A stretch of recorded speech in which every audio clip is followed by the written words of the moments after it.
Testing, 1, 2.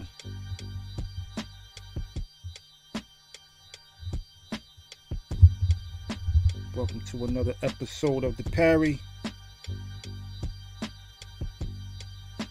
You know the phrase. Just waiting on my brother Che Black so we can get started. IBF strips Crawford and elevates Ennis to champion. What is the justification for this? I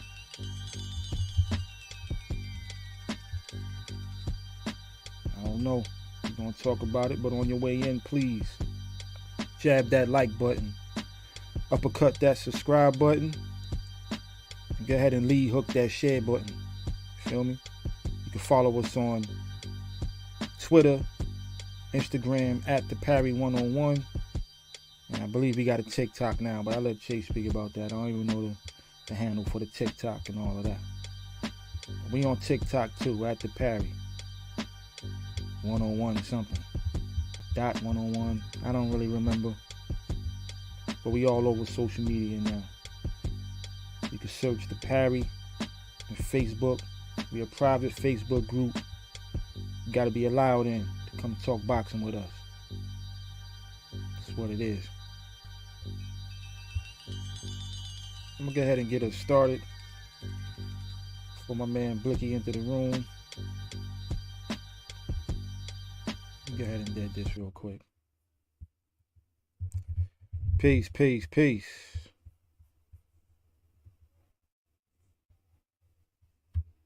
Nope, that ain't gonna work. Where you at, Black? You ready? I'm here. I'm in the building. All right, there you go. I'm ready. So you like King? I'm ready. I'm ready. Shit. I thought I was ready. Yeah, he thought you was ready. Come on, God. Let's get it together. I'm ready.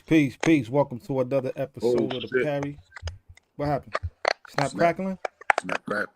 You don't hear it? Man, hold up. You still hear the snap crackling? Tell me what's up. Is that me? Nah, I think that's you. Hold on. I'll unmute you. Shit. What's up? Say something. It's bad. You hear it? Say something. Something.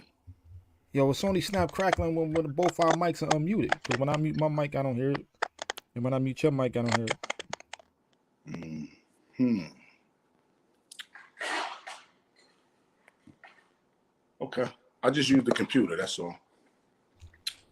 All right, make it happen. I'll get it started. Go ahead. Start it up. I'll be right back. I'll be right back with y'all. All right, then. So I'm riding Dolo, solo, Scarface without Manolo, as my man Nestor Gibbs would say on that other show, no disrespect.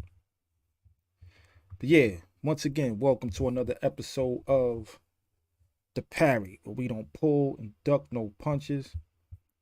Once again, people, jab that like button, uppercut that subscribe button. Go ahead and lead hook that share button and drop the comment in the comment section. I said drop the comment in the comment section.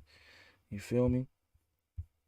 But today, we're here to talk about the IBF strips Crawford and elevates Ennis to champion. What is the justification for this? I don't know. I got some thoughts about this. Anybody who knows me knows that I'm a huge Terence Crawford fan. Been a Crawford fan since he was fighting at 135.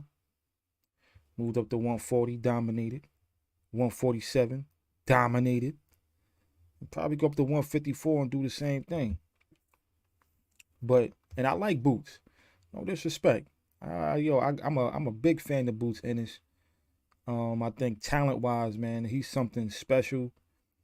He's something that I don't think we've seen in boxing for some time, man. I mean, your man was like literally like fighting in slow motion against I forgot homeboy name he was fighting in the last fight, but he displayed some talent that, man, this kid is special.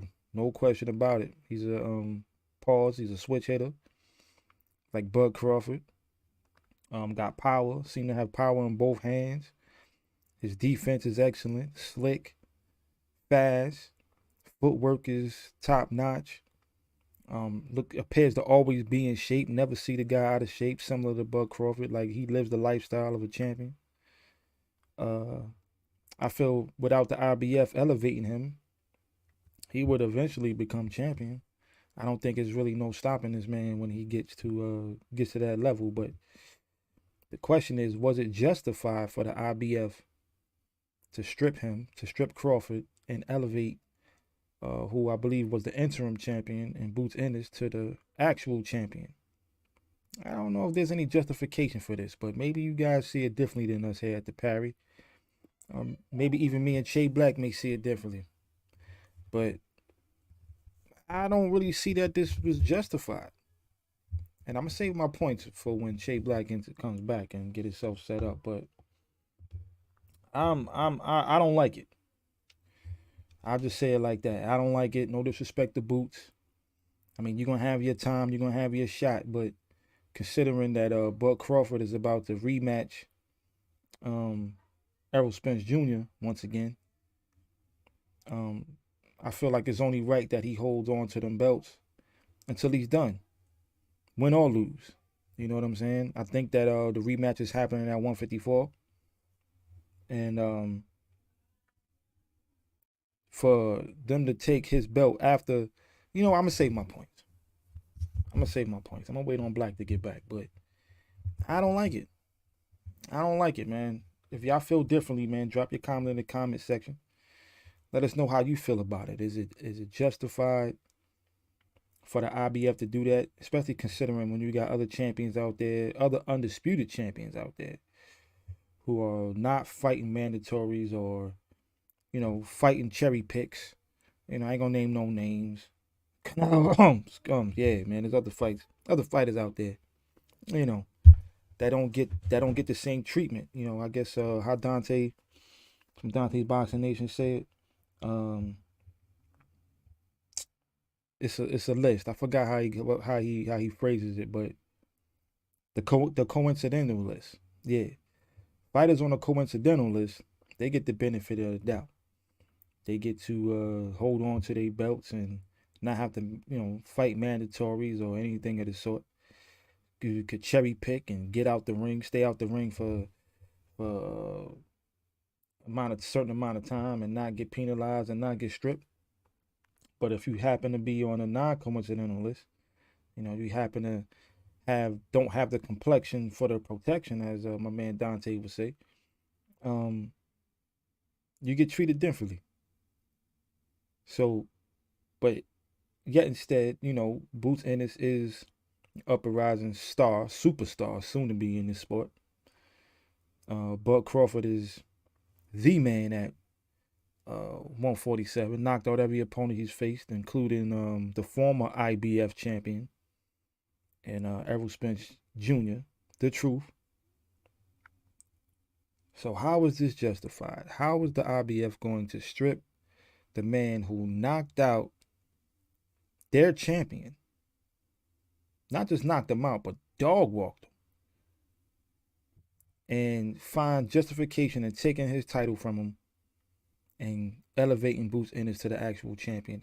And if I'm not mistaken, I believe Ennis has criticized people like Devin Haney and referred to him as, what some people will call an email champ, because you didn't beat the champion to get the belt. Now he's in the very same position. Now, if I'm wrong about that criticism coming from Boots Ennis, maybe out, but if I'm not mistaken, I think I remember him either tweeting something or something in the interview where I don't think he referred to him as an email champion, but basically not being a real champion, considering he didn't beat a champion to get the WBC belt. But here we are with the IBF elevating him, stripping the champion who beat the actual champion of the IBF, who beat the champion before him. Elevating Ennis to the actual champ from the the interim champ. So I'm just waiting on my brother Bud Crawford. You hear me? I'm waiting on my brother Shay Black, Bud Crawford. I don't know, same amount of syllables, but you get what I'm saying. Waiting on my brother Shay Black to come back so we can really start this discussion. But Once again, going to remind the people, jab that like button, uppercut that subscribe button, go ahead and lead hook that share button. You know what I mean? Follow us on Instagram and Twitter at the Parry 1on1. You know what I'm saying? Look out for your brothers, the Parry. But let me get to let me share this real quick. ESPN tweets, Terence Crawford is no longer the undisputed welterweight champion after he was stripped of the IBF title per the organization's updated rankings at 147 pounds. Boots Ennis was elevated from interim title holder to IBF welterweight champion. Now let's take a look at the IBF rankings.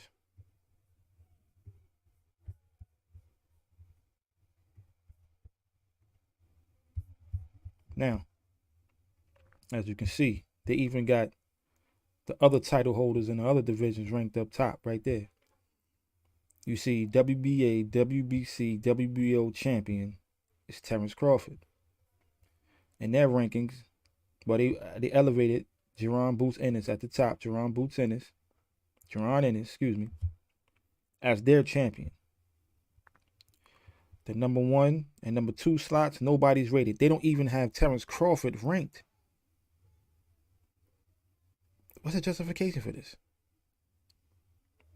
They don't even have Terence Crawford ranked in their top 10. Make that make sense. But yet they got the man who was dog walked by Terence Crawford, Errol Spence, at number 6. The first 2 spots is blank. So who's the man though for Boots Ennis as the champion now? Why wouldn't Terence Crawford be the mandatory guy at number 1 in the IBF, all things considered? What is happening here, man?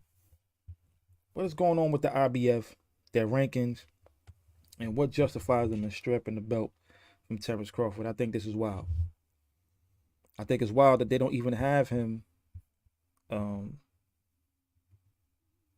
They don't even have him in their top 10 rankings. They got Cody Crowley, Ikao Usman. I don't even know who that is. Jamal James, Errol Spence Jr. at number 6. Jin Sasaki, Giovanni Santillan, Roman Villa, which is I believe that's ain't that homeboy that Boots beat the brakes off of in his last fight. And then they got Karen. Shoot him. Yeah, I had to sneeze that out. I don't know. Yeah, I can't even pronounce that. But no Bud Crawford. Make that make sense, people. Make that make sense. But let's take a look at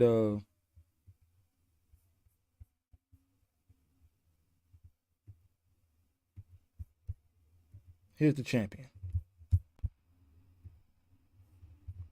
Terence Boots Ennis. 31 wins, 28 by knockout. No losses, no draws. Welterweight. 90.32% knockout rate. Now, mind you, let's take a look at his resume real quick. Like, I'm trying to find a reason to justify this. This is no hate on Boots Ennis. All right, let me be clear. This is no hate on Boots. I'm just trying to figure out what is the justification for this. Right. Dude who's ranked number 9 on the IBF rankings, Romain Villa, was his last fight.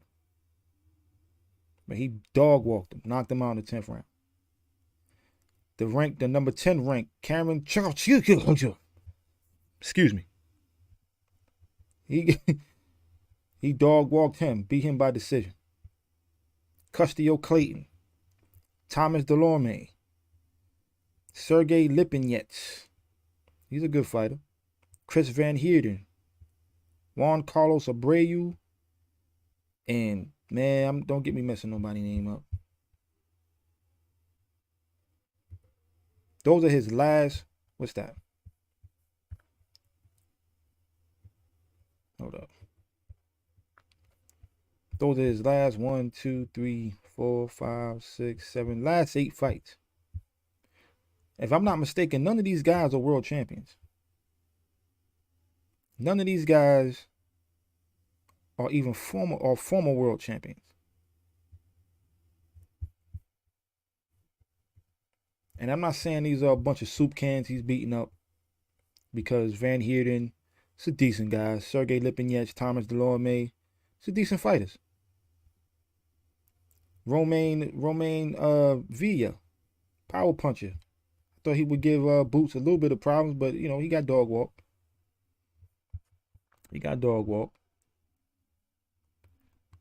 But the question is, what's the justification for the IBF stripping Terence Crawford of his belt? I don't see any. Now, let's go ahead and take a look at the former undisputed champion's resume real quick. Even though I know most of the people that watch the Parry, we're all familiar with Bud's record. We're all familiar with the pound for pound best fighter in the biz, Terence Bud Crawford. Right? 40 wins, 31 knockouts, no losses, no draws. Pause. A man's from Omaha, Nebraska. KO percentage of 77.5. But I think he knocked out everybody at welterweight, if I'm not mistaken. We got some people checking in with us. Peace. Peace. Oh, my brother's back. Indeed. All right. Well, I'm just going over these dudes' resumes. I could back up a little bit. Because I'm really trying to find some justification for them stripping Bud Crawford. But while I bring it back and bring up some of these images I was showing to the people before you got back, go ahead and give me your opinion. What you think, man? Talk to me, brother. Well, I mean, it seems like somewhere down the line, Bud Crawford has pissed somebody off. I know him and the IBF don't have a great, the best of relationships. It makes no sense, though, like you said, why they would strip a champion after he beat their champion for the title, And I guess they're saying that, their claim is that he hasn't fought their number one contender, but I'm still trying to make sense of it. It makes no sense. It makes absolutely no sense. He just beat their champion, even if his next, which they already knew his next fight would not be Ennis because there was a rematch clause. So that makes it not even possible for that to be the next fight. How do we respect these championships? How do we respect these titles? Here we go. That's what I want to know. Here we go. Mr. I hate all the sanctioning bodies. They're in the way. It's just that they're in the way. And it's funny because like, all right, perfect example. We'll talk about Floyd Mayweather beating the most champions. No, he beat the most titleist. We got to start calling it what it really is. I get what you're saying. In the era of junior and super divisions. Well, nonetheless, he got titleists, champions, or what have you, on his resume. Boots. Well, let's get to the ESPN tweet real quick. All right. ESPN ringside. They Shout tweeted, out to my man Aunt Banu. Yeah, peace of the God. Terence Crawford is no longer the undisputed welterweight champion after he was stripped of the IBF title per the organization's updated rankings at 147. Jerron Boots Ennis was elevated from interim title holder to IBF welterweight champion. Now, let's get to these rankings real quick, because when I saw this, I was a bit confused. Like, I'm a bit confused because it's like, yeah, because I'm like, okay, here we go. At the top here, they got Jerron Ennis, champion. Then we got WBA, WBC, WBO champion is listed as Terence Crawford, as we know. Mm-hmm. Now, the number one spot was, if I'm not mistaken, when you rank number one, you're the mandatory. You next in line for a title shot, no? Indeed. Number one is Okay. next in line. Number one, unless they have an eliminator with number one and number two. okay, well, number one and number two was not rated. Then you got Cody Crowley, Ikao Usman, Jamal James, The Truth Errol Spence Jr., the former IBF champion, Jin Sasaki, Giovanni Santillan, I forgot how to say my man's name, but I know he is, Roman Villa, and then Karen excuse me. Yeah, that guy. Now, yeah, I can't say that, man. Don't get me messing with nobody's name.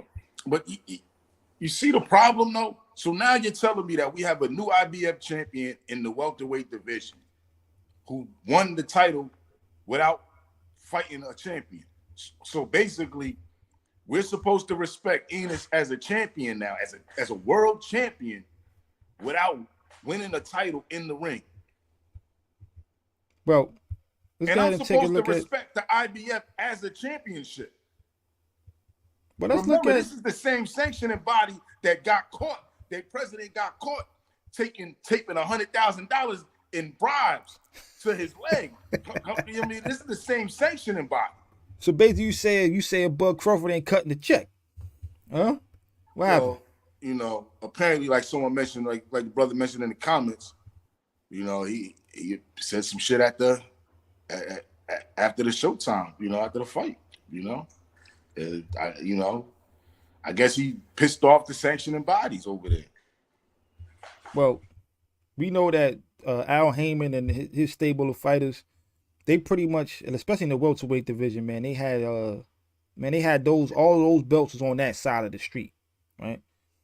The WBO, if I'm not mistaken, was held by Bud Crawford. Was it WBO or BA? WBO. It was a WBO. Right. Oh yeah, what Bob orders, right? They had the WBO top rank side of things, the IBF, WBA, and the WBC. You know, Al Heyman and the boys had it going over. But let's take a look at my man Boots Crawford. His last 8 fights. He had Romain Villa, who's ranked number 9. You got Cameron excuse me, that guy. Castillo Clayton, Thomas Delorme, decent fighter. Sergey Lipinets, decent fighter. Chris Van Heerden, I remember him from getting the brakes beat off him by Errol Spence, but decent fighter. Juan Carlos Abreu, another decent fighter. And don't get me messing up my man name up over here, man. But yeah, that guy. I can't say that, man. I don't mean no disrespect to nobody, no culture. I just can't say that name. So, with all that said, there's no champions or former champions on this list, if I'm not mistaken. Surprisingly. Right. Usually the former champion is in the top 3 somewhere. Now, let me just point this out real quick, because this is like, I'm really trying to find justification for this, and it doesn't make any sense to me. So there is no justifications. These alphabet bandits are trash. But we still got to present the case to the people watching. Indeed. Right? Now, here we are with Bud Crawford's with his resume, his last 1, 2, 3, 4, 5, 6, 7 fights. Errol Spence Jr. And now look, you got the IBF World Welterweight, WBA Super World Welter, WBC, WBO. All those belts was on the line in that fight. The IBF champion was Errol Spence Jr., who's ranked number 6 on their rankings right now. He got Spence went down once in round 2, twice in round 7. Beat the brakes off him. He's a former champion. David Avanesian. Sean Porter, former world champion. Kell Brook, former IBF world champion. What are we looking at? The WBC? No, this is the box rec. This is Terence Crawford, his last 7 fights. Okay. So you got a resume of no championship fighters on that resume, and then the fighter's elevated to champion, and then you got a former fighter in Errol Spence Jr., former champion of the IBF, who's now ranked number 6 on his resume, who he actually took the strap from. You got David Avanesian. You got Sean Porter, who's also a former IBF world champion. You got Kell Brook, who's another former IBF world champion. You got the Green Machine, Kavalauskas. You got Amir Khan, former world champion. Jose Benavidez Jr. Now, you got 1, 2, 3 former IBF welterweight champions on his resume. You got 3 former IBF welterweight champions on Terence Crawford's resume. And you don't even have him ranked in your top 10. I mean, this is what I'm talking about. I'm gonna make it make sense right now. It's called corruption. Oof. Plain and simple. It's called corruption. It's and I mean, I'm glad, I'm glad that the one thing that the Mayweather era, even though that we keep hearing about all these champions, I'm just glad that the Mayweather era became bigger than the titles, bigger than these titles.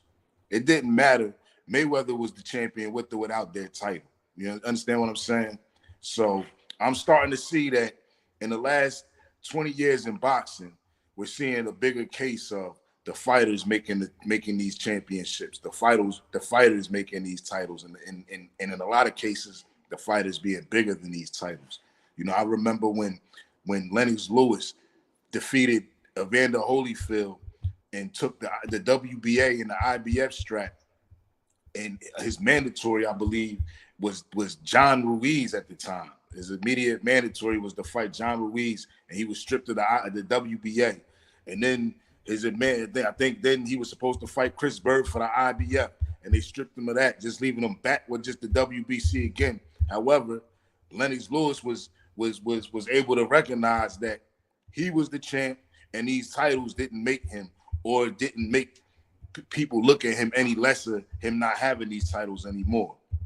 And I think that's what we need to. That's the attitude. So if I'm Crawford, I'm saying middle finger to all of them belts except for, I don't even like the WBO, but hold on to your WBO, middle finger all them belts. You still the man to beat. You still the champ. You understand what I'm saying? And can't nobody take that from you unless they do it in the ring.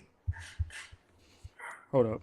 I just found a tweet from the man himself, Jerron Boots Ennis. Hold on. Can I find this? Where's the blood clot thing? I'm on. Hold on. I'm going to pull this up right now. Give me 1 second there, my guy.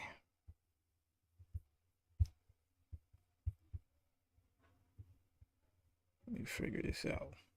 Oh. Here we go. Is that what we looking at? Are we looking at butt breaking? That's what we got here. Butt breaking, modern day. This is a tweet by Jerron Boots Ennis. He asks, what's going to be their excuse now if they raise his hand and put that strap around his waist?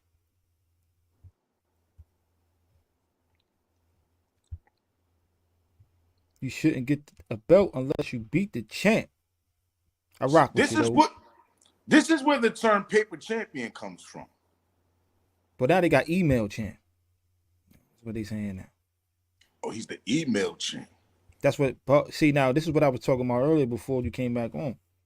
I remember Boots Ennis. Now I know Boots didn't create the term. I don't even know if he referred to Devin Haney as this, but people was calling Devin Haney when he got elevated to the champion in the WBC as an email champ. Now Boots, I mean, when Boots has something to say. When these titles elevate you, you got to call it what it is. You ain't beating no champion in the ring. How the hell is you a champion? You have to beat a champion to become a champion. That's boxing. And the only case that you don't beat a champion is when when the title or the belt is vacated and you're fighting for a vacated belt, and that's the number 1 and number 2 contender. Man, I'm starting to believe what you listen, man. I think these sanctioning bodies are getting in the way.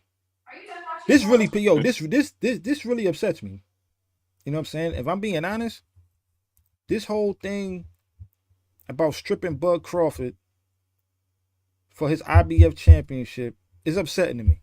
And I'm not upset because they elevated Boots, but more so that it doesn't make any sense. If there was a possible justification for this, I could be like, you know what? I see why they elevated him as the champ. Now, they saying maybe because Crawford may not want to defend that title or come back down to 147, but he never stated that. You know what I'm saying? He never stated that. And the other sanctioning bodies ain't strip him. Now, if all the other sanctioning bodies say, you know what, we know you're not coming back, we taking your belts. Why the IBF got to jump out the window? Now, are they searching for a new star? I mean, possibly. You also got to look at it like this. Ennis is possibly the future. And you're looking at somebody who, even though he's the right now, he doesn't have much longer. You know, he even said it himself. Maybe 4 more fights tops, I think he stated. Right. Well, so I mean, if you're one of the sanctioning bodies and you're looking at, you know, longevity future, you're not so much looking at Crawford to represent your title. Plus, Crawford is his own man, so he's not going to be dictated by the IBF on what they do and who to fight. And with that being said, right there, it just doesn't make good business for the IBF, which is part of the problem. You know, everybody's thinking business, and you know, this is a sport. We still got to think of the competitive nature and the rewards are these championships. And if you're just gonna start stripping rightful champions and then giving them and elevating other people just because they standing around, or because, you know, they're the next big name, or they have a little something to hold your title down, and it is, well, how can we really respect these championships as world championships? It's like I said on the Parry, I say that we no longer call them championships, and we call them what they actually are, titles. And these are titleists. And unless you're unifying the championship, or unless you beat the best and you're recognized as the champ and you beat the champ to get your championship, you're just a damn titleist. Well, first of all, let me just remind those that's rocking with us, man. I appreciate everybody that's rocking with us right now. You know what I'm saying? Once again, jab that like button, uppercut that subscribe button, go ahead and lead hook that share button. Let them know we here, and just go ahead and drop that comment in the comment section or in the chat right now, man. Give us your opinion. Do you think this is justified? Does Boots deserve to be the IBF welterweight champion of the world? Did Bud Crawford deserve to have it stripped from him? Or is this, like, do you see it how we see it? Like, this is nonsense. Like, I don't see no justification in it. This is no hate towards Boots Ennis. Boots, come on the show and let us hear what you got to say about it. You know what I'm saying? This ain't no disrespect to Boots as a champion, because I do believe he was going to be champion at some point anyway. Would he have beat Bud Crawford to do it? I don't know. I doubt it. However, like you said, he was going to be a champion. Yeah. Or at least the titleist. Well, at least the title. Yeah. He was going to get some hardware. He was eventually going to get some hardware somewhere. It's not like, all right, how many undisputed champions do we have right now? And if not, like how many undisputed champions we got right now? It's more than probably there's ever been. You got Canelo. You got Devin Haney. Well, Devin Haney got stripped of one of his belts too, didn't he? All right, Devin Haney. Yeah. Who did Devin Haney? He beat world champions like Stock. And win strap. Is that how he became the undisputed champion? Well, the WBC, he was elevated to WBC champ because the champion didn't want to fight him. That's on the record. Okay. So he didn't want to fight him. So why didn't want to fight him at the time. Why wasn't there a sanctioned fight between the number 1 and the number 2? Why are we elevating people now? Why do we have these champions in the wing? We have these interim or these recess champions just to turn around and have them elevated to a real champion Meanwhile, we have a real champion. This is I extremely think problematic. I And this think is when it why came you're to, going to have fighters beating the most champions ever in this era. I Because we think when it have the came to most Boots, champions ever in this era. well, I think when it comes to Boots, and then when you look at the rest of the rankings, right? And I still think it's crazy they removed Terence. They don't have Terence Crawford in their top 10 rankings. I think that's nuts. But they got Errol Spence at 6, who's rematching with Bud Crawford at 154, and it's probably not coming back to 147. Fine. But then you got my man Cameron. You got a gang of fighters that is on that list that when you compare them to Boots Ennis, they don't have the same social media following. They ain't got the same amount of Twitter followers. They ain't got the same amount of people that's on Instagram. Like, how is social media affecting these rankings and people being elevated as champion? Because we know at the end of the day, these sanctioning bodies is about the bottom line, which is Right. the money. So a fighter like Terence Crawford, and this is why I'm confused, because a fighter like Terence Crawford, who's getting paid ridiculous amount of money that he deserves, right? Their cut of that money is going to be higher than what they would get from a fighter like Boots Ennis. But given that Boots Ennis is the most popular fighter probably on that list outside of Errol Spence, he's the next cash cow. So if Bud ain't coming back for whatever reason, the next money maker in that line, who can they elevate if it's not going to be Boots? Well, Boots is the interim Why champion. are you elevating people? Why are we elevating people? I agree with you. Why isn't there an elimination bout like they used to do? What happened to the elimination bouts?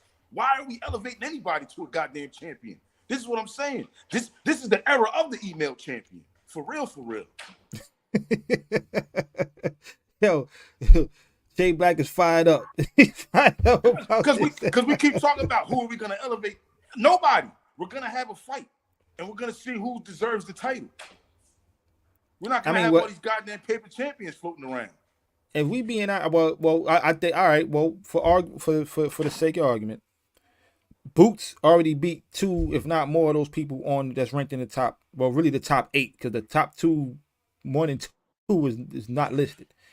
So, or not ranked, or whatever they called it. So really, the last 8 fighters on that list, he beat 2, maybe more of them fighters on that list. So who is he fighting? That's what I'm saying. Why not have Bud Crawford ranked number 1 or at least 2? So when he could come back and go ahead and take that straight. I like, even him not being ranked in the top 10 is looking funny to me. Well, they used to. I think they changed it now, but they used to. If you won a title, and if you won one of the sanctioning the titles, the other titles wouldn't rank you no more.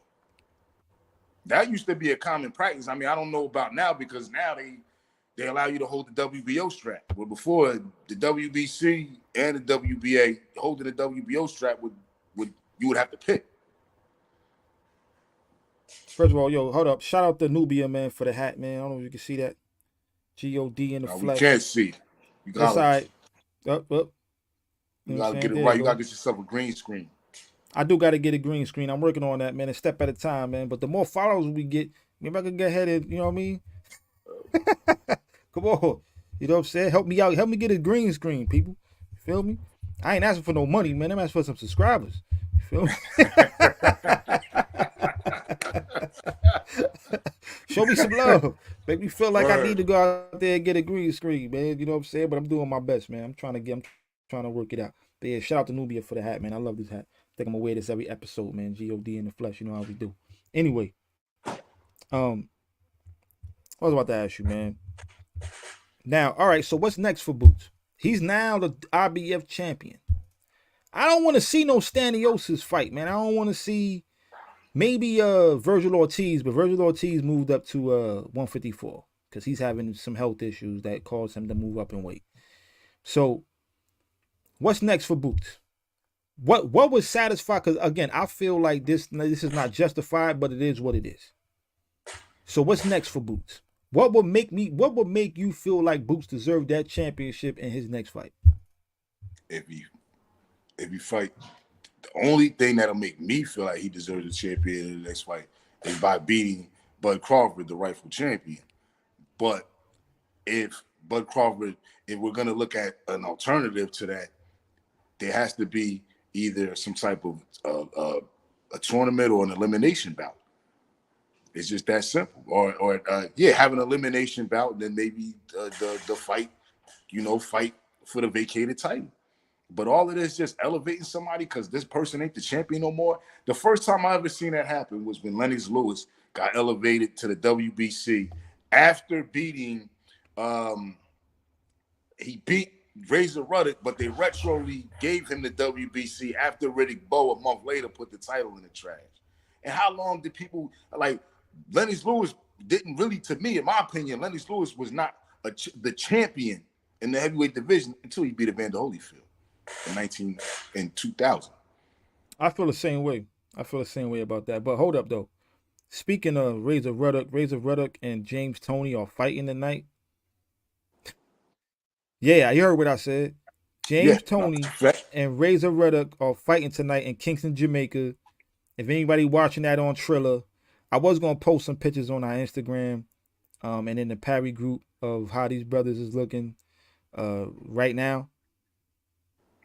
Lights out. I'm yo, listen, man.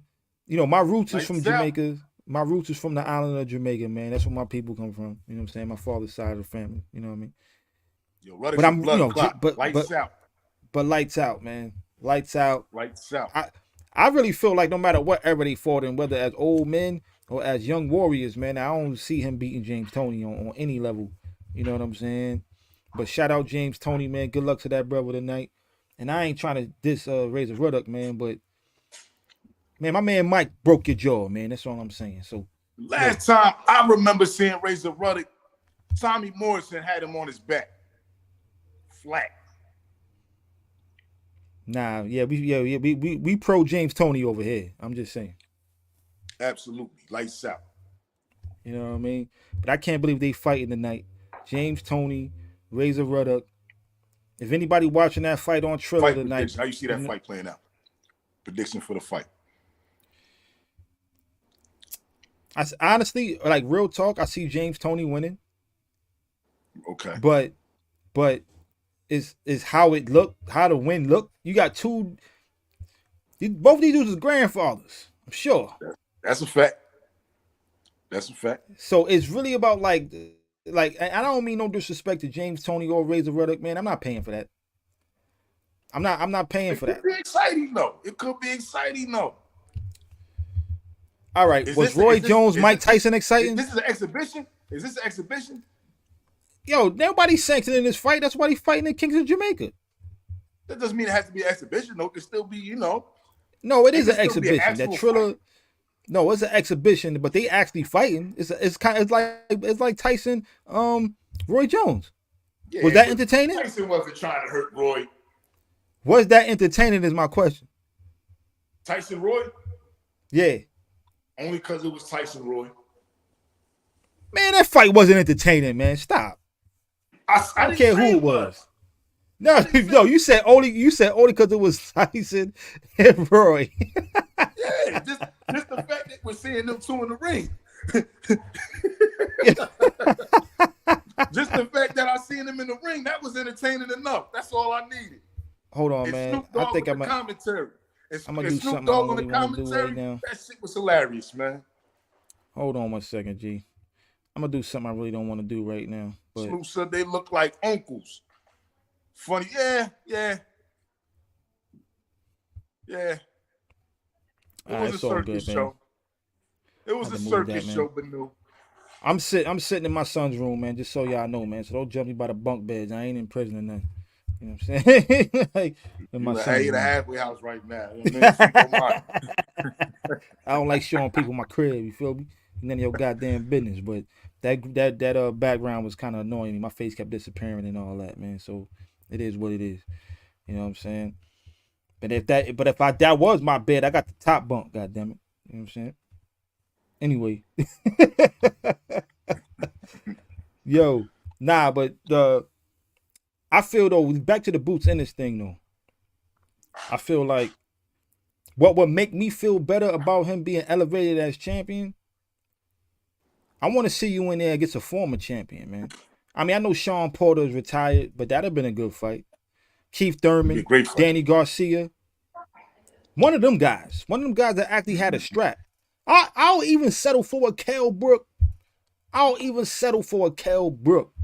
Give me something. Well, Kell Brook would be a perfect gatekeeper, a perfect, I mean, I hate to reduce a fighter with Kell Brook's talent to a gatekeeper, but I mean, he would be a perfect type of gatekeeper. He's almost like what's my man, the Arab boy from Amir Khan? He's like an Amir Khan. All the good guys all the greats are gonna get past him. Look, man, yeah, but you like got to get past him. Or something, Because I'm not gonna lie, man. Kell Brook, Special K, that was my guy at welterweight until Errol Spence broke his face. That was my dude. At one point, he was the number one, the number one guy at welterweight. The guy to beat. I don't even say the guy to beat because he was still on the come up, but he was the name. He was the guy at welterweight. So he decided to step up and fight Triple G. It was him fighting Triple G that to me ruined his career because Errol Spence didn't break his face; he re-broke his face. Yeah, he broke the other side of his face. Man, his face was already fragile after what he went through with Triple G. And he was looking pretty good in the fight with Triple G. He was just out of his league. There's weight classes for a reason. I think he was arguably winning both fights until his face broke. Well, I know the Errol Spence fight was very close. That was a very close fight up until his face. Yeah. And it looked bad.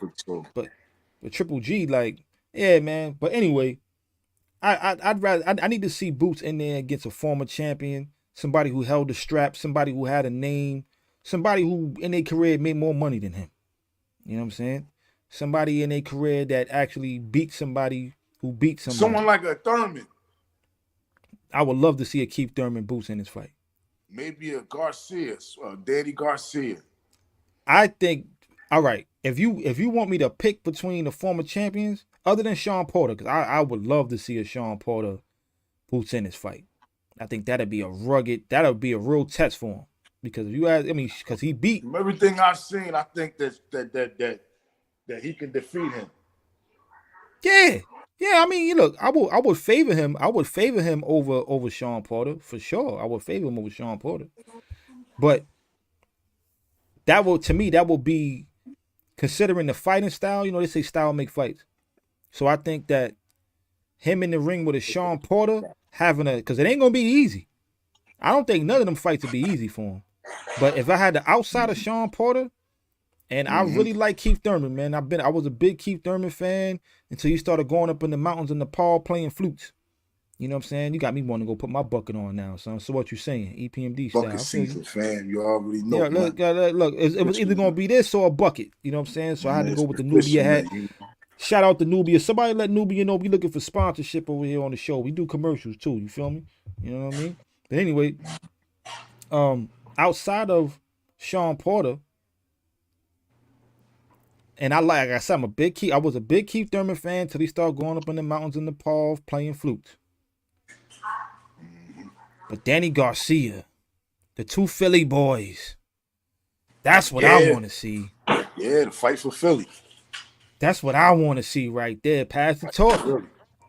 Philly style. It seemed like Boots Ennis already got Philly right now. Like, everybody in Philly know about Boots. Everybody, you see what's the name, Gilly and them.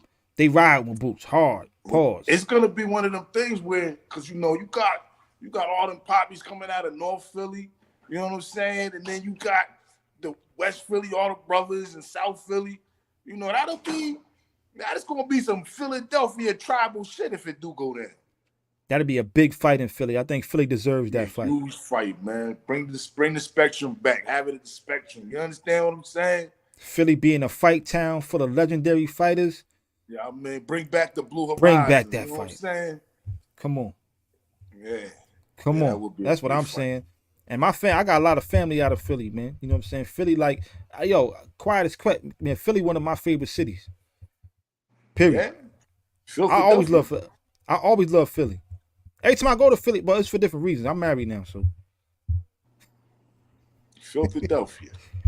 I always love, I used to love going to see my uncle in Philly, my Uncle Nelson, man, rest in peace, I used to love going to see him out there, B. Philly Well, was, my mother's family is from Philly, so I'm real, I'm real familiar with Philly. I'm from Brooklyn, but my family from Jersey, Philly.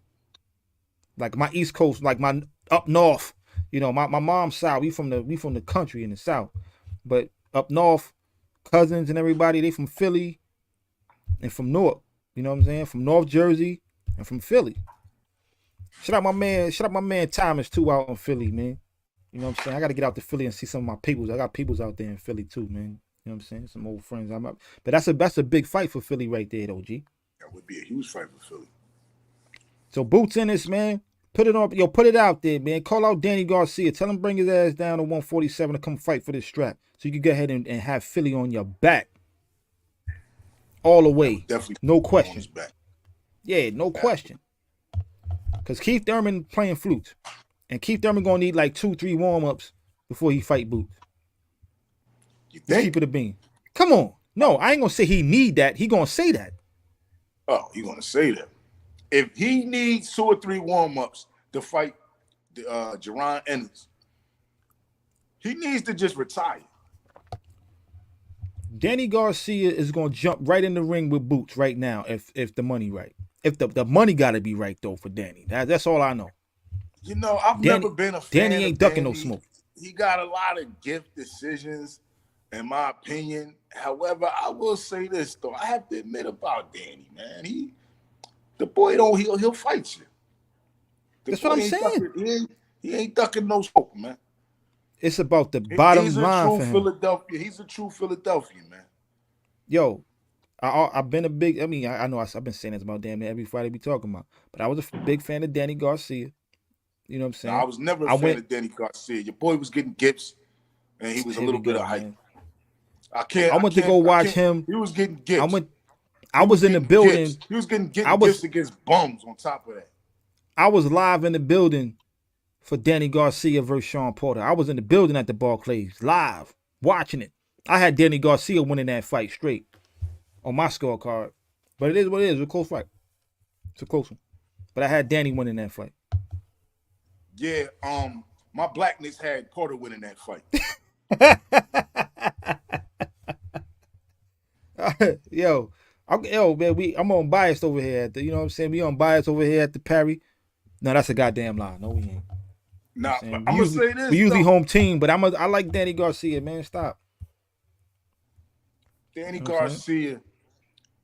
And Danny Garcia, man, if he wasn't getting all them goddamn gifts, man, and I ain't like how they treated Zab Judah and Zab when they fought Zab, and they should have gave Zab a rematch because Zab busted his shit in the second half of that fight. Yo, didn't he put Zab on skates? Remind me. Nah, he ain't put Zab on skates. He ain't hurt Zab at one point in that fight? Yeah, I'm sure he did in the fight. Yeah, Zab hurt him too, though. After he hurt Zab. Zab does not get the respect he deserves. Shout out to Zab Judah, Brooklyn in the building. I was in the building when he fought Cotto. He was breaking Cotto down. You know what Cotto did?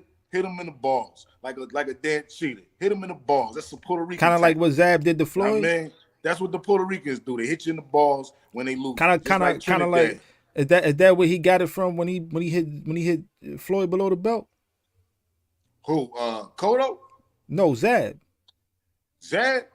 I mean, that was in the heat of the moment. I don't even think that low blow was intentional, man. They was fighting, Floyd was cocked over. He caught him with the bang, bang. You know what I'm saying? That shit wasn't intentional, fam. Yo, shout out Zab Judah. I got a pick with Zab too. Zab Judah, a real Brooklyn boxer, man. I got a pick with Zab. I think we took that at the Barclays. We took a pick at the Barclays. I think it might have been the Danny Garcia what's my man name? Sean Porter fight. Porter. I don't really remember. I've been to so many. Yo, bring back the fights at the Barclays. Come on, stop the bull. Yo, come on. Bring back the fights at the Barclays so I can go watch some fights, man. Nobody want to be going to Vegas. I mean, bring back the fights in AC, man. Yeah, that too. I don't either one. But bring back the fights where we could go watch the fights, man. The Barclays, I saw Errol Spence, Lamar Bring Peterson. the fights back to the Garden. Bring them back to the Garden. That's what we need. Man, them tickets too expensive, man. The Barclays is perfect. The price point perfect. I saw Deontay Wilder, Luis Ortiz won. I was in the building. I saw Sean Porter, Danny Garcia. I don't want to hear nothing about heavyweights right now. I was in the building. Speaking of heavyweights though, listen, we got fire content coming out. That's all I'm gonna say. You know what I'm saying? We haven't been going live like we want to, but we got fire content coming out. Shout out everybody, you know what I'm saying, that went and peeped the our new series, legendary profiles from the Parry. First one we did was Terrible Terry Norris. Go ahead and check that out if you ain't peep it. Fire. Feel me? We got some new profiles from the Parrys coming out. I'm gonna keep it under wraps, but we got something dropping. What is you dropping that tomorrow, Che?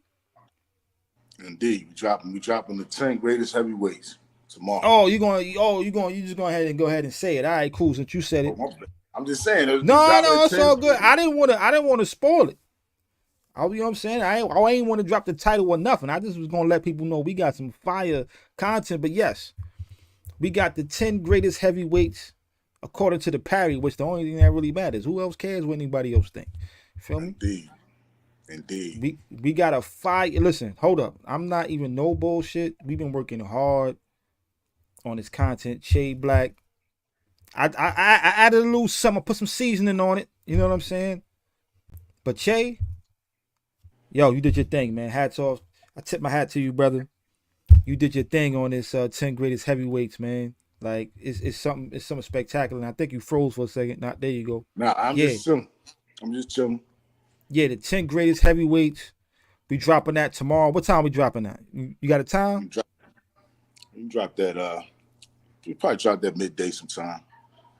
Let's say 12 noon. 12 noon. We dropping that tomorrow on the Parry.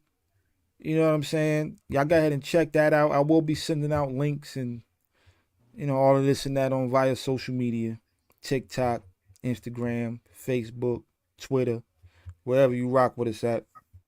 I'll be putting it out there. But believe me when I tell you, this is going to be probably controversial to some.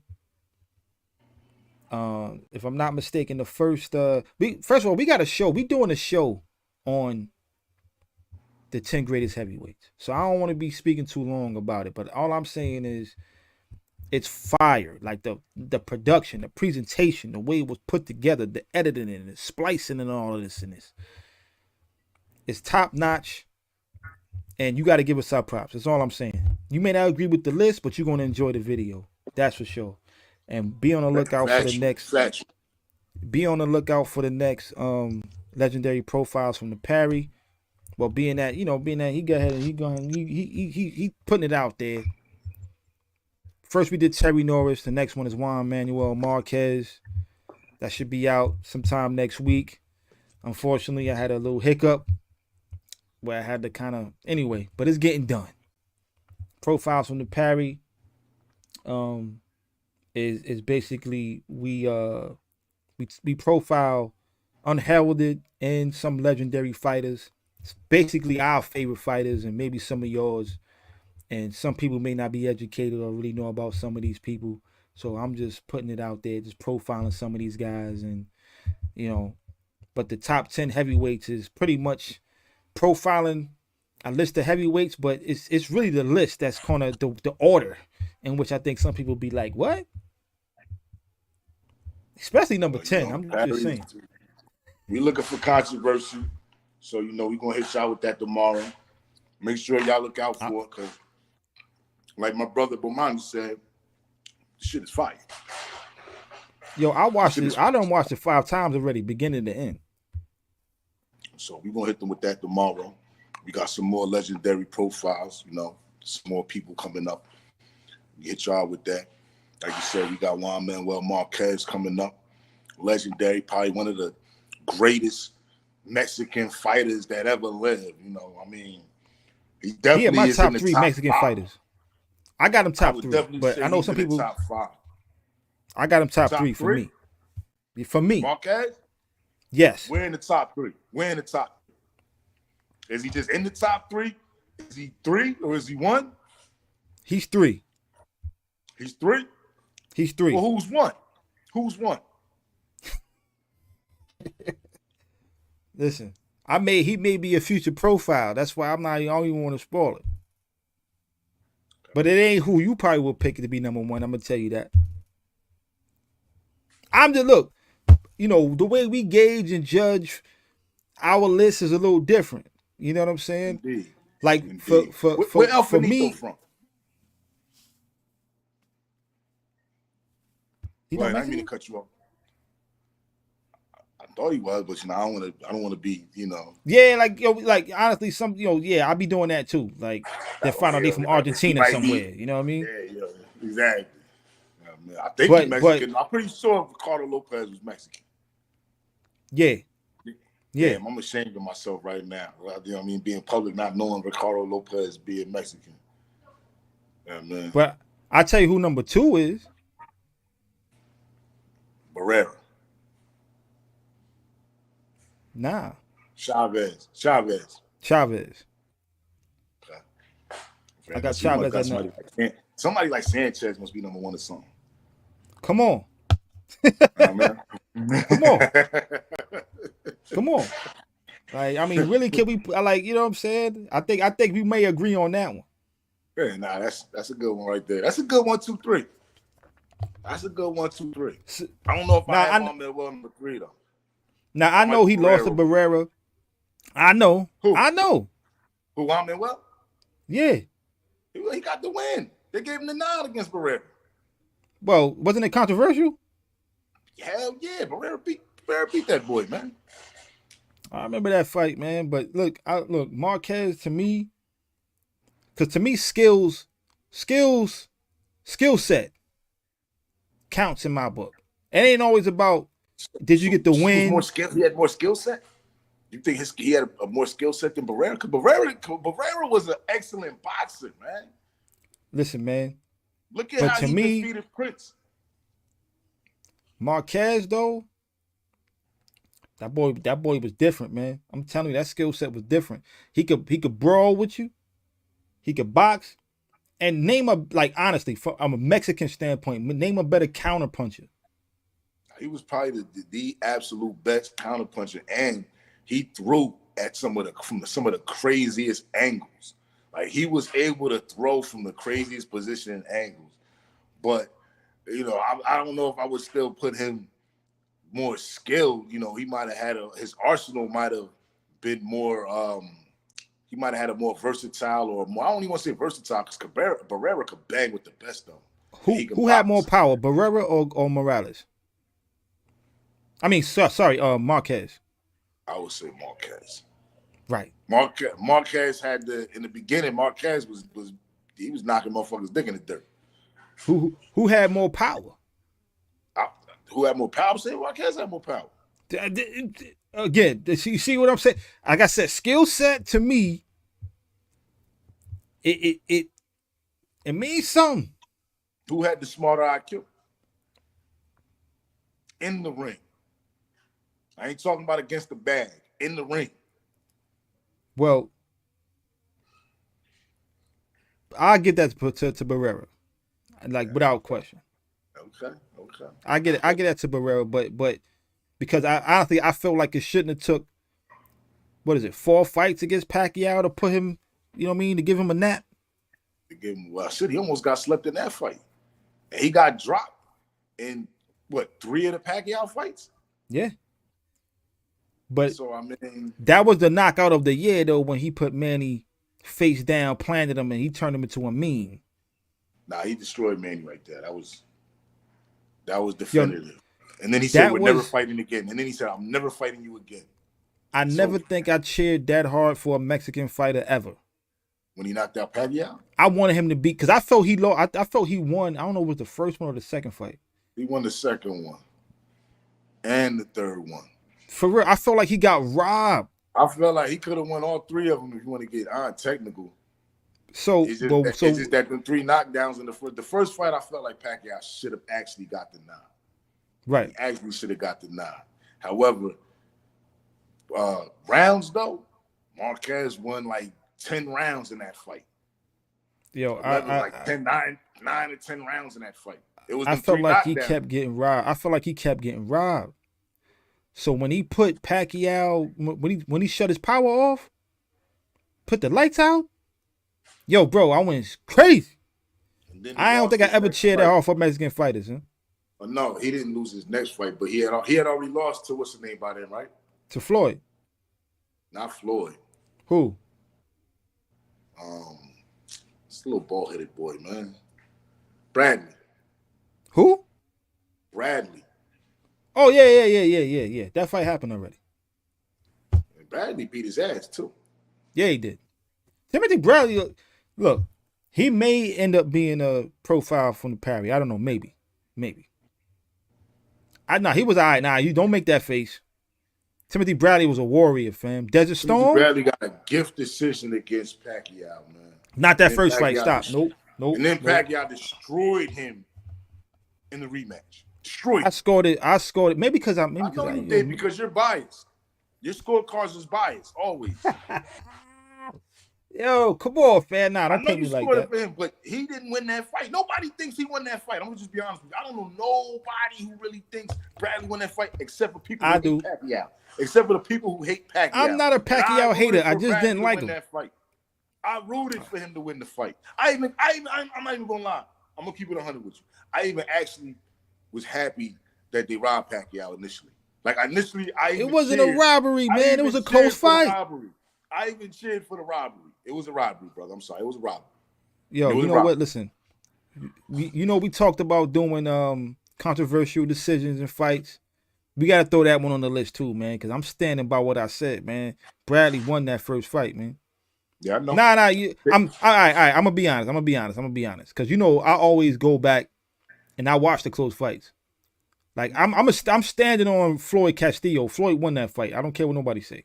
All right. Okay. Lomachenko, Devin Haney. I scored it for Devin. Devin won that fight. I don't have any doubts about it. Those fights were close enough. But I'm not gonna lie.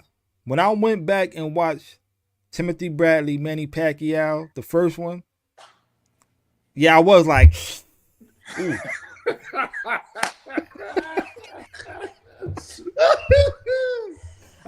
I would keep it a big. When I would make a watch that, I was like, ooh. I don't know. Like, I don't know. I ain't gonna give it to Manny, but ooh. Jeez. That was close. Ooh. Yeah, I don't know. I'll be the first. I'll admit it. But hold up, Bino said hell no to what? Which one you just? Huh? The Pacquiao? The Pacquiao? Maybe the Pacquiao. Yo, Uncle Bino, let me know. But you talking about the Pacquiao Bradley fight? Or you talking about the Devin Haney Lomachenko fight? I don't know which one you disagree with, man. But look, I scored it for the Haney. See. See. A lot of people don't think Haney won that fight. I'm gonna just lay it like that. A lot of people don't think Haney won that fight. I scored a 7-5 Haney, and I stand on that. After I further reviewed it, though, I'm not gonna lie. After I further broke it down and reviewed it, in all honesty, Haney edged the fight. See, you like me with the Bradley Pacquiao. Ooh. No. But I thought Haney did. Like really looking at it, I think that it could have went either way though.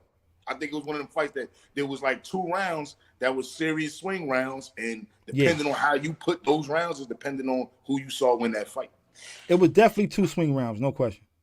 So with that being said, I don't look at it. If it would have went either way, I can't call that a robbery. I call that I didn't call it a robbery. If Loma would have won, fight. I remember I was watching that fight. You know what I'm saying? And I stood up like when round 12, when the bell rang after round 12, I stood up and I was like, it's either a draw or Haney close decision. And had it been a draw, because it was the swing rounds for me. And I felt like, okay, if they gave Loma those 2 swing rounds, it's going to be a draw. Or Haney should win the fight. And Haney won the fight. I stand on that. He said reparations. That was an early reparation, you know. Yo, look, and not for nothing, yo, I'm super soup for the Haney Regis Prograis fight. I am super like I'm probably more hyped for this fight than I was for the Lomachenko Haney fight. Only because I feel like the risk factor. Yo, my man moving up in weight, and he's fighting the. I mean, Teofimo can fight, but Regis is the most dangerous person at 140. I said dangerous. I ain't say the best. Most dangerous at 140. That man power is real, and I've been a huge Regis Prograis fan. Devin Haney, everybody knows I'm a big Devin Haney fan, so I got two of my favorite fighters fighting. But after his trainer got up there, started talking all that, you know what I mean, that cornball he did, he responded. I put a comment on one of his fucking, you know what I'm saying, from the Parry Instagram. I put a comment on one of his posts disrespecting Devin, and I was like, yo, that's corny. He responded to that too. I ain't gonna say what he said, but he responded to that. You know what I'm saying? Of course, so our name's moving around. Enemies now. You know, making enemies on behalf of the Parry now. Take that shit to Bomani UFG. Yeah. Take that. That was Bomani UFG. That was me. Made that comment. That wasn't on the behalf of. Nah, fuck that. The Parry rides together, man. I ride with my brother. My brother said it. He said it. All right, then. I said it.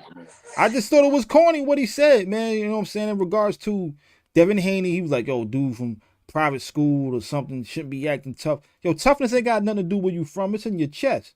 It's about that muscle that beats in your chest. Yeah, but you know, I mean, this is fighting. They selling the tickets, and I mean, yeah, I thought about that.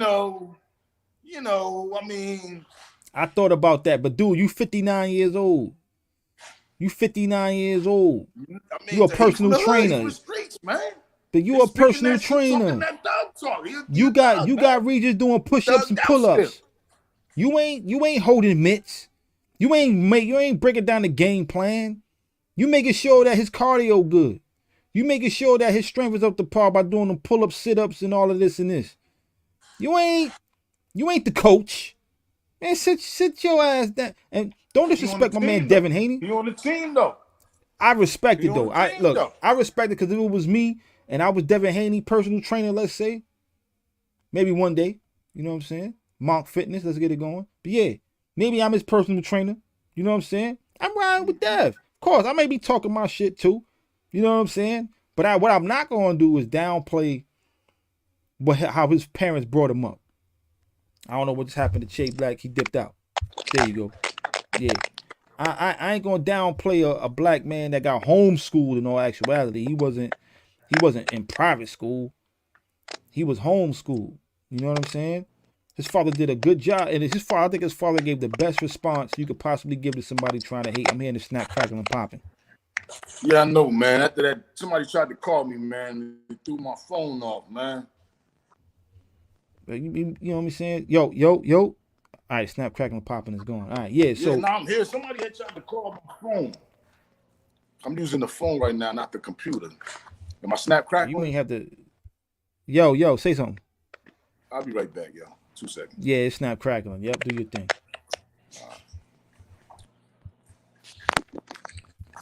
And raise up. Yeah. So, like I was saying,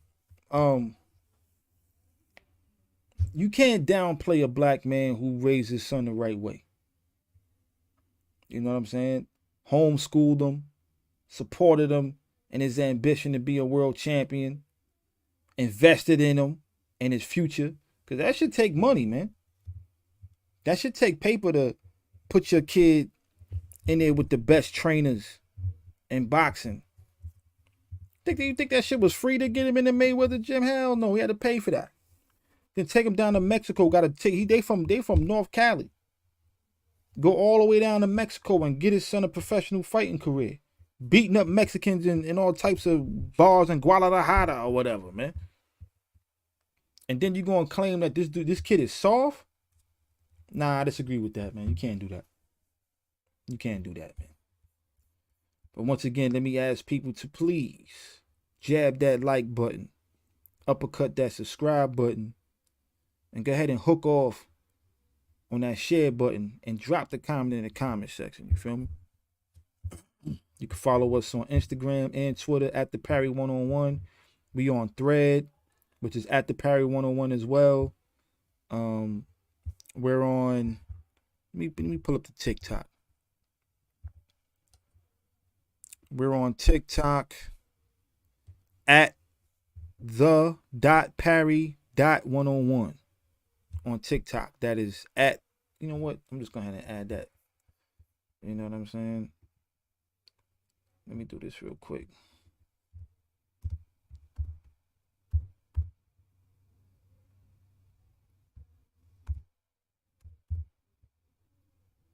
One second, family.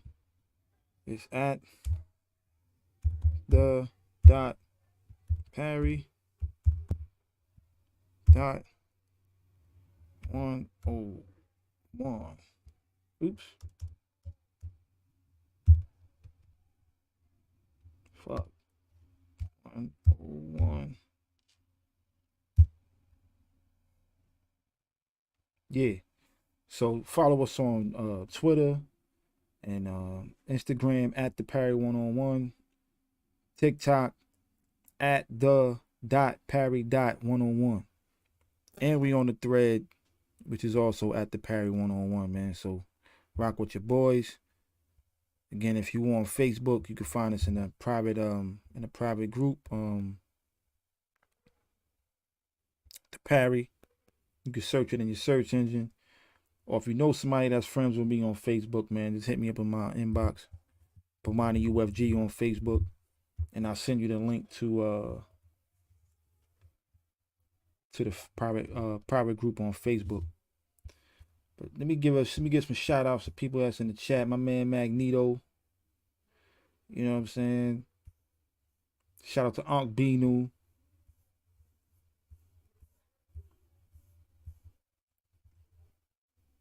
Mr. Rivera.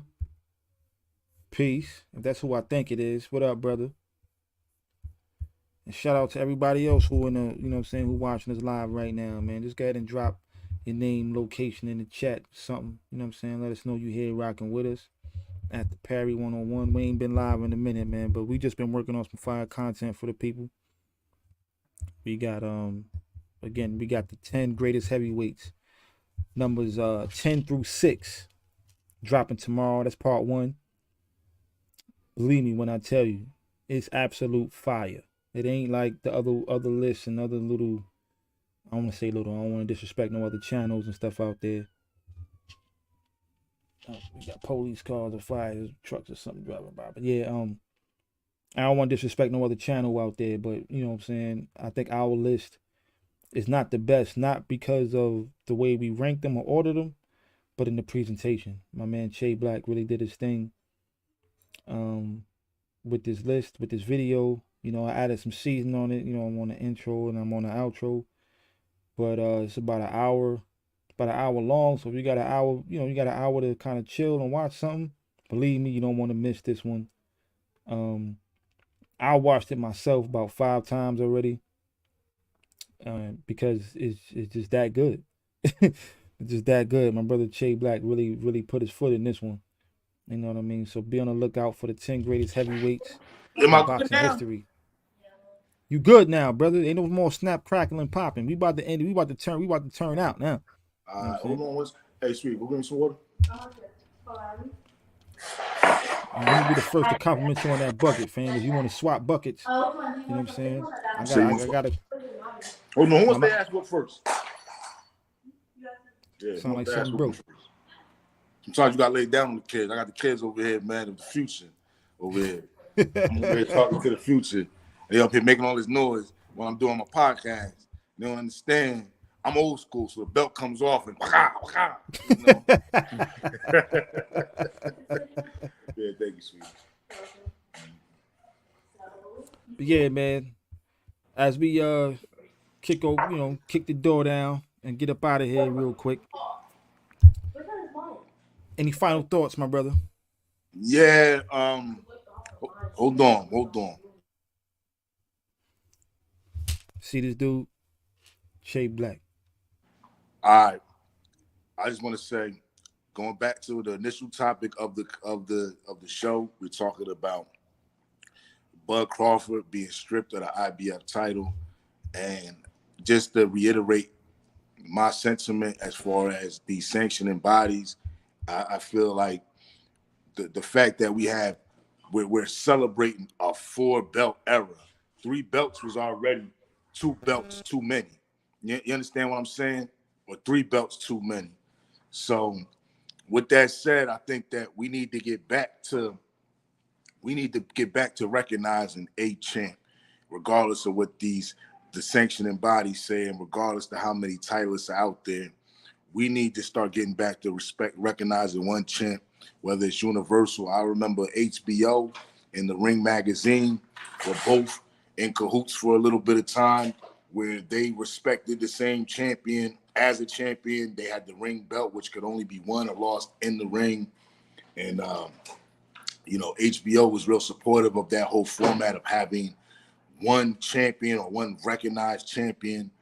And the only way you can be champion is if the number 1, number 2, or in some cases, number 1 and number 3 face off. And then you have yourself, a champion. But all this elevating champions, it waters it down. It depreciates the value of the title when you just handing them out. You got guys walking in one division with 2 of the same belt. You got guys walking in 3 WBC or 3 IBF belts coming in the ring, 2 IBF belts strapped around themselves. You don't even know what they mean no more. It's just, and if we really want to call it what it is, it's a play. It's greed on behalf of the sanctioning bodies. They're greedy, and they get paid for all of these. They get paid to sanction each fight. They get paid every time you see one of their belts floating around on somebody's waist, whether it's a champion, super champion, recess champion, interim champion, accident champion, elevated champion, whatever the hell kind of champion these guys want to have. And like I said, we need to get back to recognizing a universal champion in every division. I feel like it should just be 1 belt in every division. Just 1.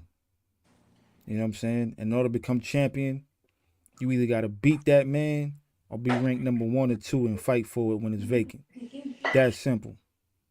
But because we in the era of, you got 150,000 belts out there, you even got minor belts that nobody care about, but dudes are walking to the ring with them. Yep. Don't even make no sense. The WBO was that belt at one time. I remember. And if it wasn't for Larry Holmes, the NABO belt. And if it wasn't for Larry Holmes, the IBF might have still been IBA level, WBU level. Ain't nothing more cornier than that Commonwealth belt that they got over there in England that looked like, never mind. If you see the belt, you know what I'm talking about. Well, I would never want that belt as a champion. I'm just saying. But with that said. And the IBF got one of the ugliest belts, too, out of the major sanctioning bodies. If the WBO wasn't considered a new world sanctioning body over these last few years, it would be the IBF. Look, man, I ain't gonna lie, man. After WBC, man, I think the IBF got the dopest looking belt. That's just my WBA, man. WBA. But it's my favorite. It's my favorite color though, man. I like red. That's just why I'm kind of mad if you got that bucket. I rock with the red, man. I rock with the red, but with that being said, I would like to see Boots Ennis justify himself being champion, but fighting a former world champion after this. Go ahead and fight a Keith Thurman or a Danny Garcia, or I don't want to see a Staniosis. Whatever my man name is. I think that's a good fight though. But never mind. I ain't gonna give my opinion on that fight because that fight may happen. But I want to see him fight a former world champion before I really recognize you as anything as far as championship level was concerned. Not that your skill set don't show me everything I need to see. Not that I don't think he's a great fighter. Not that I don't think that he's, it's probably a lot of fighters probably ducking my man. Like the dude is dangerous. No question about it. Homeboy is a dangerous fighter and worthy of all the praise that he's getting and all the accolades and how people respect him. You're just worthy of all of that. But you ain't beaten a former champion yet, and they strip somebody who dog walked the IBF champion Like, absolutely, like my man Che Black said, it was a back alley mugging. Took that belt off his ass. And they going to strip him and not even rank him in the top 10, which I think is a travesty to the sport. It's an embarrassment. And at the very least, had they made Boots fight whoever was ranked number 1 or number 2 for that vacant belt, I can't say I can't respect it, because he's a great fighter who I think will be a champion anyway. But in a ways that I can't respect you as a champion yet until you show me something that you're on that championship level. So go ahead and fight a Keith Thurman. Go ahead and fight a Danny Garcia. Fight somebody that's on that level. And these dudes are older guys. It's not really nobody left waiting around in this division for him to fight that's a former champion, because Errol Spence don't walk through everybody and got dog walked by the champion who they don't have ranked, and they fucking stripped him. It's crazy to me. So, but shout out to Boots Ennis. We'd love to have you on the show one day to see how you feel about what happened. And I'm pretty sure you feel like a champion, and you should feel like a champion. You know what I'm saying? You've definitely been ducked by some people. I don't think Bud Crawford is one of them, but maybe I don't know all the information. We'd love to have you on the show one day. So with that said, this is the Parry. We don't pull or duck no punches. I'm your brother, Bomani UFG. I am the pragmatic Che Black. And you know what it is. The Parry is fundamental to boxing. And with that, all I'm going to say is see y'all next time on the next live. Be on the lookout for the top 10 heavyweights of all time dropping tomorrow. Be on the lookout for the next legendary profiles from the Parry dropping sometime next week once I get it done. And with that, we out of here. Actually, now we're going to show you how to catch the jab. Actually, in boxing, it's called parrying.